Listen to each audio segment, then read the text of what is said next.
How to make Pinterest post in Picsart. Want to stand out on Pinterest?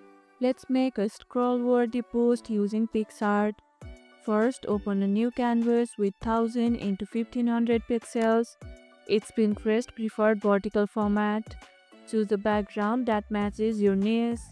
Light textures for DIY, bold tones for travel, and many more. Add clear, bold text with a headline that grabs attention. Use the text tool to style it with Pinterest friendly fonts. Insert photos, stickers, or product images and align everything vertically. Keep it clean, visually balanced, and click export to download your design.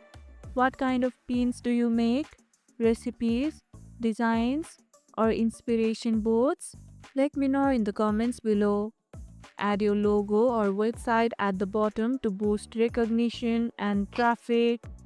And that's how you can make Pinterest post in Picsart.